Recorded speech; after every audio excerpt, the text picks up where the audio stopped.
Preview.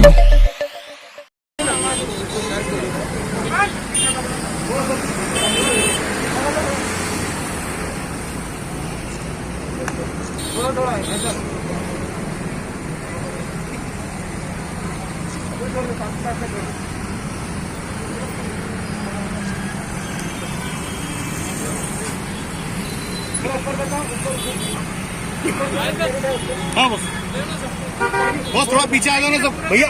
ओ भाई थोड़ा पीछे आ जाना।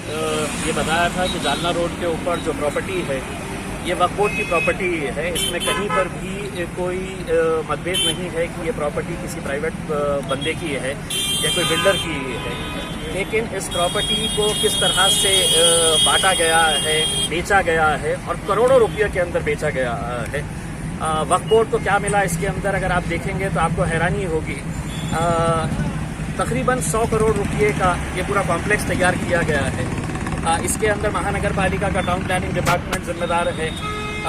सबसे पहले तो वक्फ बोर्ड जिम्मेदार है, जिनके लोगों ने इसका बंदरबाट किया है। वक्फ बोर्ड के मेंबर्स हो, वक्फ बोर्ड का चेयरमैन हो, वक्फ बोर्ड के सीईओ हो।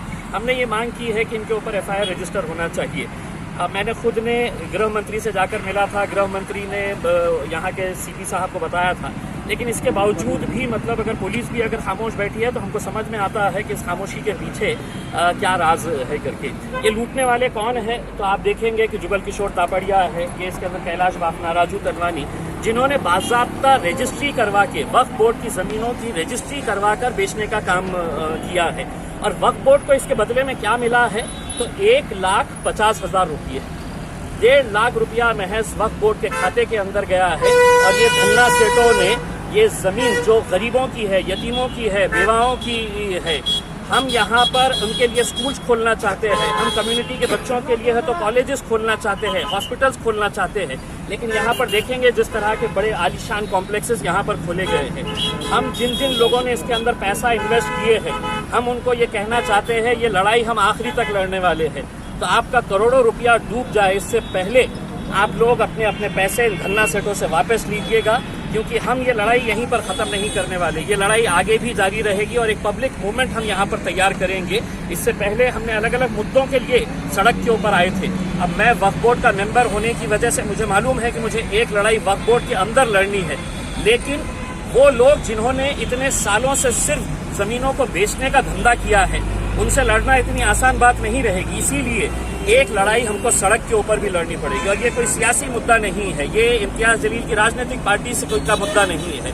ये कौम से जुड़ा हुआ मुद्दा है कि यहाँ पर इन आलीशान इमारतों के सामने जो लोग हैं तो आज पंचर का काम कर रहे हैं, जो चाय बेचने का काम कर रहे हैं, जो पकौड़े तलने का काम कर रहे हैं, ये कौन लोग हैं? ये उनके हक की ज़मीन है।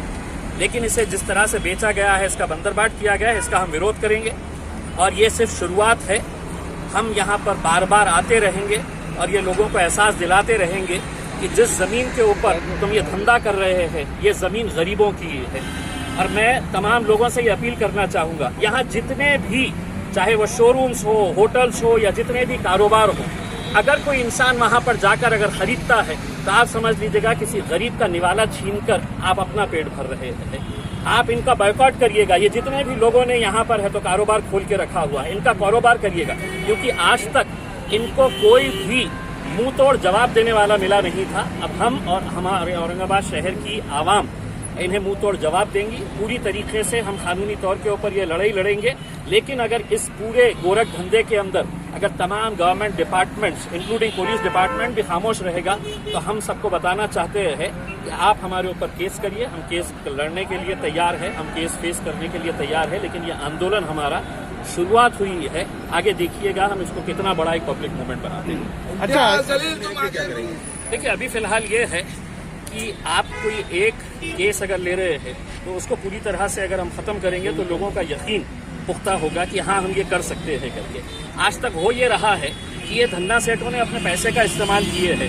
इनके पीछे राजनीतिक दल के लोग शामिल हैं, बड़े बड़े धन्ना सेठा हैं। पैसे के बल के ऊपर ये महानगर पालिका को खरीद सकते हैं, ये रजिस्ट्री ऑफिस को खरीद सकते हैं। इन्होंने वक्फ बोर्ड को पूरी तरह से खरीद लिया है। तो ये लड़ाई इतनी आसान नहीं है। हाँ, मुझे मालूम है कि पूरे महाराष्ट्र के अंदर बेहिसाब ऐसे प्रकरण हैं, लेकिन हर प्रकरण को मैं अकेले नहीं लड़ सकता। हाँ, अगर आवाम की ताकत साथ में है वही आवाम की ताकत हम खड़े करना चाहते हैं। इसे ना तो ये MIM का मुद्दा रहेगा, हम चाहेंगे इसके अंदर तमाम राजनीतिक पार्टियां, चाहे वो कांग्रेस हो, राष्ट्रवादी हो, समाजवादी पार्टी हो, सेना हो, भाजपा, जिनको भी लगता है कि हाँ ये गलत है, गलत तरीके से है, तो ये लोगों ने हथियाई है ज़मीन, ये ज़मीन दोबारा वक्फ बोर्ड को मिलनी चाहिए। और जब तक आप वक्फ बोर्ड की नाक नहीं दबाएंगे, इनका मुंह खुलने वाला नहीं है, क्योंकि ये इतना खा चुके हैं कि अब इनको डकार लेने के भी अब आपकी एक मांग थी FIR दाखिल करने की, तो अभी तक FIR दाखिल नहीं हुआ। देखिए, अगर FIR नहीं हुआ, मैं खुद समझता हूँ, मैंने खुद ने यहाँ पर जब गृह मंत्री अनिल देशमुख साहब आए थे, मैंने उनको पूरी डिटेल्स दिया, पूरे पेपर्स दिया, उन्होंने मेरे सामने है तो यहाँ के पुलिस कमिश्नर को ऑर्डर दिया कि इसके ऊपर इंक्वायरी करें। अब हम पूछना चाहते हैं पुलिस डिपार्टमेंट से कि आपने 1 महीना से ज़्यादा हो गया है, क्या कार्रवाई किए हैं, हमको बताइएगा। और अगर आप खामोश बैठे हैं तो कहीं ना कहीं आपका डिपार्टमेंट भी इन धन्ना सेठों के दबाव के अंदर आ गया है करके हम तो यही समझेंगे उसमें। ये आपकी अब कोशिश कब तक रहेंगी? हमारी मांग जो है वो मांग रहेगी, मेरी अकेले की कोशिश नहीं है। मैं आपको साफ बता दूं कि ये कोशिश मैं अकेला कुछ नहीं कर सकता हूँ। आवाम की ताकत चाहिए, पूरे लोग एक साथ मिलकर खड़े रहना चाहिए, तभी जाकर, वरना ये लोगों से लड़ना मामूली बात नहीं है। मुझे मालूम है कि मेरे ऊपर किस तरह का दबाव डाला जाता है, साम दाम दंड हर लिहाज से मुझे खामोश करने के लिए कैसे कैसे हथकंडे अपनाए जा रहे हैं, मुझे मालूम है अच्छी तरह से। लेकिन मुझे एक बात ये भी मालूम है कि मेरे पीछे आवाम की दुआएं हैं, आवाम का साथ है, और वही आवाम की दुआएं और साथ की वजह से हम ये आंदोलन को आगे ले जाएंगे। सुप्रीम कोर्ट का कहना है कि वंस वक्फ ऑलवेज वक्फ, ठीक है। तो आप खुद अब वक्फ की बॉडी में आ चुके हैं, तो ऐसा कि प्रधान की आप बात रखेंगे कि जो जगह अभी खाली पड़ी है या जो रेवेन्यू जनरेट होता है उसको माइनॉरिटी के डेवलपमेंट के लिए इस्तेमाल किया जाए, एजुकेशन के लिए और दूसरी सुविधाओं के लिए। देखिए, हम तो ये चाह रहे हैं कि राज्य सरकार हो या केंद्र सरकार, ये जो माइनॉरिटी के लिए ये भीख की कटोरी देते हैं, ये हमको नहीं चाहिए। 1 रुपये का फंड है तो हम सरकार से नहीं लेंगे, सिर्फ हमारी वक्फ की जितनी जमीनें हैं वो वक्फ की जमीनें हमको वापस कर दीजिएगा। हमको ना केंद्र सरकार का 1 रुपया चाहिए, ना राज्य सरकार का माइनॉरिटी डेवलपमेंट का 200-300 करोड़ रुपये जो देते हैं। हमारी ये हालत रहेगी कि अगर ये पूरी जमीन अगर हमको मिल जाती है तो कुछ खैरात हम सरकार को दे सकते हैं, हमारे कौम की तरफ से हम कुछ खैरात है तो सरकार को दे सकते हैं, और इंशाल्लाह अगर ये ताकत बढ़ेगी आगे तो हम करके भी दिखाएंगे।